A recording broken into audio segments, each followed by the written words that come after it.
San Diego did not disappoint. In this week's breakdown, we're going to talk about Tomac and why he has unlocked some new hidden speed. I know it's crazy that beast mode has another level, but he is evolving. Maybe it's because he's in his 30s now. I don't know, but I'm digressing. We'll also talk about some amazing lines from the Star Riders and also some mistakes as well. So watch Tomac. This is that 90-degree corner. We all know how I feel about 90s. Jet is holding the inside as he should. And you have the Hunter, Tomac, or I should say the Predator, on his butt. And watch how fast he sucks up Jet. Carries more speed off of the triple and essentially cuts the 3 bike length lead almost to dead even. And how did he do that? Well, if we just back up, Tomac is accelerating from the outside. Beautiful little wheelie up into here. Jet comes off. He's drifting from inside outside, and he's going to land perfectly on the triple where Tomac is scrubbing speed. He hit the triple probably 3 to 5 miles an hour faster than Jet, and he is cutting through the air, and he's also over jumping. But that's where he made the majority of the time up, was just hitting the triple harder. And he over jumps, and while Jet is having to brake, Tomac can now accelerate into the outside, and watch how fast he hits this outside berm. Boom, it just hauls butt. He almost looks as if he's trail braking around the entire thing. He's using that rear brake as a foot peg just to control the power of that Star Yamaha, as he just has the throttle wide open, where Jet makes a small little mistake on the inside and Tomac is able to just swing around him. And Cole Davies did not disappoint. This was probably the best I saw any rider go through the whoops, including Tomac. Yes, you heard me, including Tomac. Watch the youngster, the 17-year-old, how he keeps his feet on the pegs, and he's going to wheel tap in. His rear wheel is going to hit the second and third, and his front wheel is not going to go down until the fourth one, which is just abso-effing-lutely insane. And then he's just going to skim from there, where a lot of guys ended up jumping. So we'll watch Juju, and watch Juju, okay? He's going to double, then triple, then triple, then triple. Yeah, not much of a whoop section there. It's a nice little break, especially if you're just double, triple, triple, triple. Beautifully done, and saved a lot of energy. And that's one of the reasons as to why I believe Juju was able to pass Cole Davies. It's because Cole was out front just giving it hell, while Juju was saving energy. And here, we'll watch Deegan come here as well. He's going to go to the inside, beautifully jumps into this left-hand 180, keeping his feet on the pegs as well until he sticks his inside leg out. But he is going to wheel tap triple, then triple, triple. Well, that was a double, then triple. So we'll watch that one more time. Couple different things. We saw Cole Davies, front wheel lands on the fourth one. Juju goes double, triple all the way through.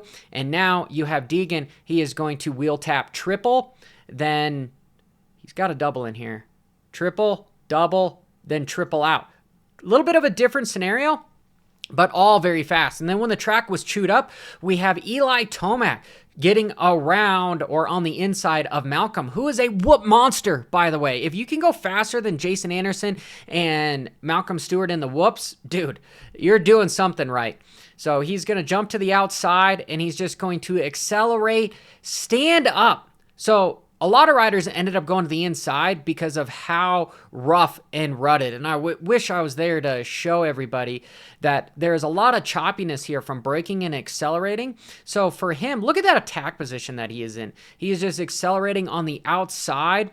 And this is a guy that, can we catch it here? Is he going to shift? Boom, right there. He shifts up. That's probably third or fourth gear, and he's just rolling the throttle on the outside, and then he's able to just wheel tap in and then just skim and come on the inside. Incredible. The huge quad was cool, right? If you watched my track analysis video, you knew that I was predicting that that's probably what was going to happen. But look at this. This is Cole Davies and Juju, and this is a good comparison where you can see that there's maybe a little over a bike.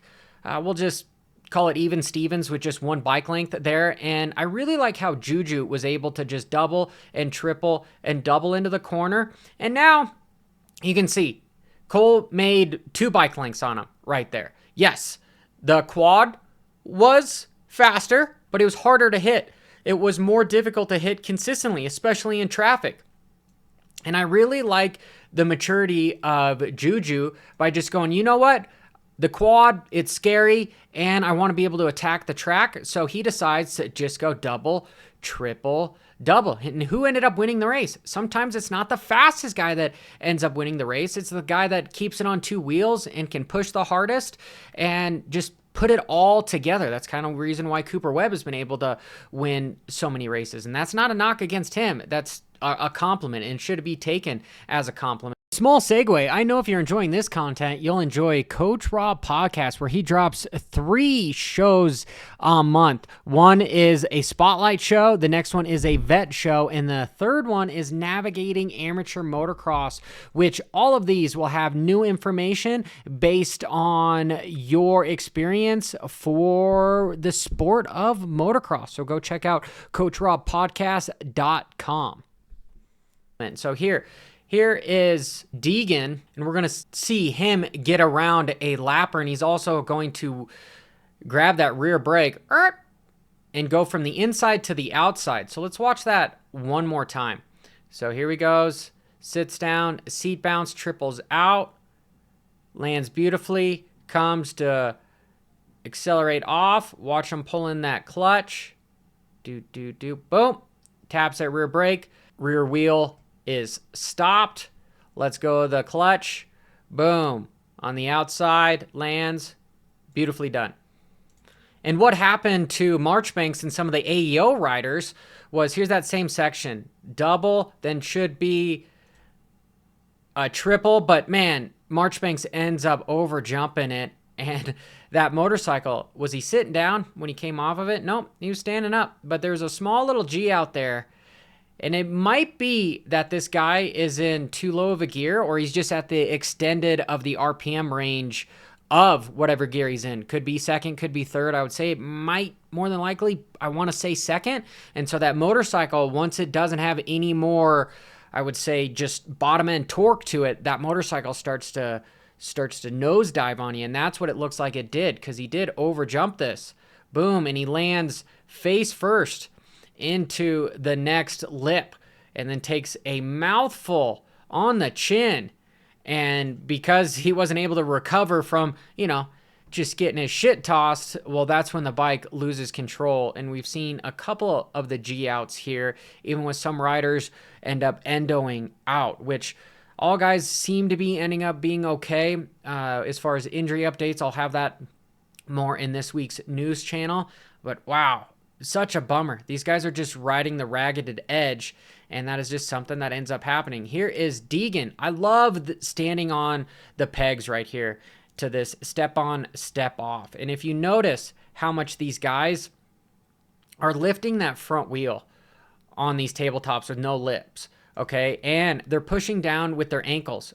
They're on their toes, but it's almost like going into a deep squat. You're pushing your heels down. That's where you're going to have all your force. It's when you're doing a deep squat, this is the exact reason as to why you have heels when you have lifting shoes. Part of the reason is because you can get deeper, but it's also so that you have leverage. You can push down on something, and that's what these guys are doing, is they're pushing the motorcycle into the ground, and they're able to lift off. Good example is watch Juju, and I'm going to put this in slow-mo. It's the same step on, step off, but notice he is not bringing the handlebars to his chest. He is pushing down. He's pushing the motorcycle down with his heels, right? Again, the analogy of the squatting. You are squatting so that you can push and drive off the floor, and that's what he's doing, is he's pushing the motorcycle down, not lifting the handlebars to his chest, and it's utilizing and relying on the motor and the torque to do the heavy lifting. And look at that wheelie, and he's basically almost bunny hopping off of that, right? There's a small squat going in there and small little preload, but the majority of it is driving down with his heels. And that's something that you guys should notice, okay? He's not lifting the handlebars to his chest. That's going to cause arm pump. He is driving his heels into the ground to preload off of this. Okay, and notice this. Tomac, he's got custom built sleeves, and they're about 3 inches from his wrists. Is that for arm pump? I want to assume so, but it's something noteworthy enough to point out when you see some rider that is leveled up. Well, you got to try to figure out what he's doing. Originality is undetected plagiarism, as I say, and I wouldn't be surprised if we see more riders do this. I would like to honestly try this as well. Just have a custom jersey, maybe a smaller, half size smaller, so that your forearms are free. But this was also funny, is watch Colt Nichols, and I'll kind of end it with this, is look at that clutch. It's just vibrating like a sieve, man. And yes, he is pulling the throttle, which makes perfect sense, and most bikes do this, but it just made me laugh to think, like, so are all the factory parts just going to Kenny?